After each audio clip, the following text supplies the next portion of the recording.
Ano nga ba ang mahalaga sa iyong buhay? Magandang araw ng Biyernes, ginigiliw kong kapanalig. Dakilain ng Diyos nating mapagkalinga at mapagmahal sa patuloy na pagkakalob sa atin ng pagkakataong maihanda ang ating sarili sa Kanyang pagdating. Habang nalalapit na tayo sa pagtatapos ng kalendaryong liturhiko, nakatuon sa wakas ng panahon ang mga pagbasang napapakinggan natin makailang araw na.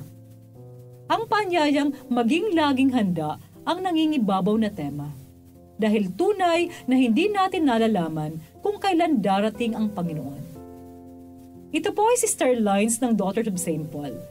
Pakinggan na natin ang pahayag ng Panginoong Hesus na mawawalan ng kanyang sarili ang sinumang magligtas nito na siyang tema ng ating mabuting balita.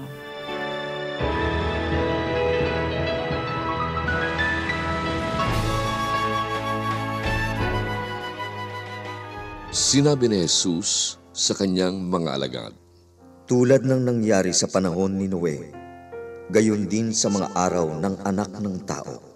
Kumakain sila at umiinom, nag-aasawa ang mga lalaki at babae, hanggang sa araw na pumasok si Noe sa daong, at dumating ang baha na pumuksa sa lahat.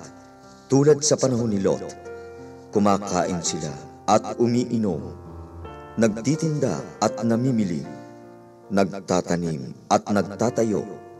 At nang lumabas si Lot mula sa Sodom, nagpaulan ng Diyos mula sa langit ng apoy at asupre na pumuksa sa lahat. Ganito rin sa araw na ibubunyag ang anak ng tao.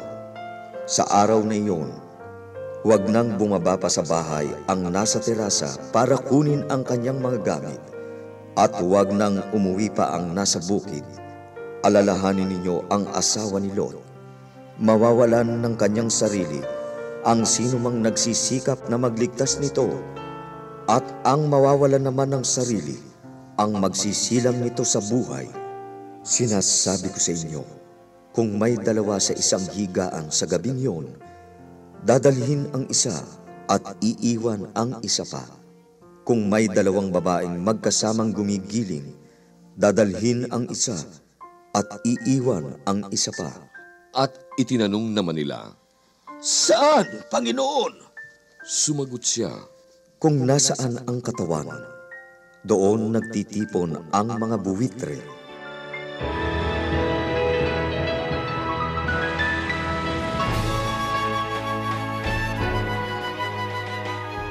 May isang dalagang nagdi-discern ng kanyang bokasyon na nakipag-usap sa akin. Para daw kasing tinatawag siya ni Jesus na magmadre. Nagtanong siya, Sister, kapag pumasok ako sa kumbento, pwede pa rin ba akong mag-ayos ng kilay? Nabigla ako, akala ko'y mali lang ang dinig ko. Kaya't nagtanong ako, ha? Patuloy niya, alam mo naman, Sister Rose, kilay is life. At sabay kaming nagtawanan. Mga kapanalig, magandang pagnilayan natin ngayon kung ano nga ba talaga ang mahalaga sa ating buhay. Ipinapaalala sa atin ni Jesus ang asawa ni Lot sa mabuting balita. At sinabi niya, ang sino mang magsikap na iligtas ang kanyang buhay ay mawawalan nito. Ngunit ang sino mang mawalan ng kanyang buhay ay siyang makapagliligtas nito. Nung inililigtas ng anghel ang pamilya ni Lot sa pagkawasak ng Sodom at Gomora, sinabihan sila na huwag lilingon.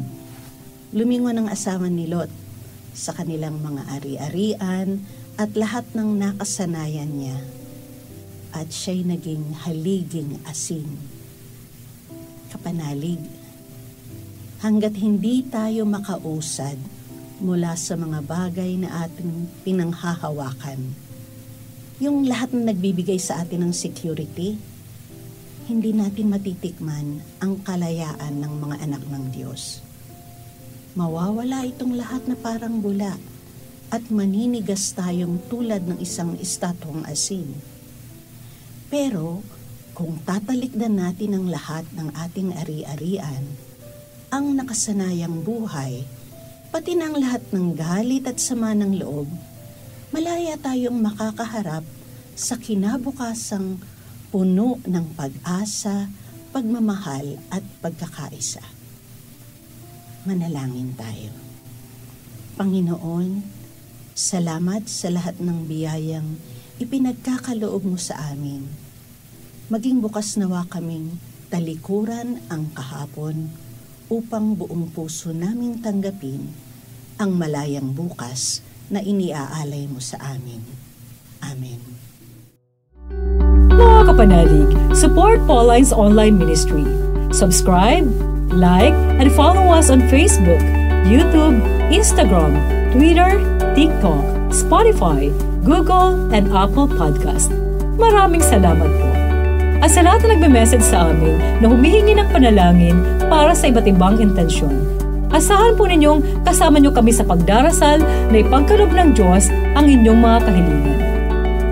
Ito po muli si Sister Lines ng Daughters of St. Paul na nagpapaalalang napakaikli ng buhay na sa Diyos hiram lamang.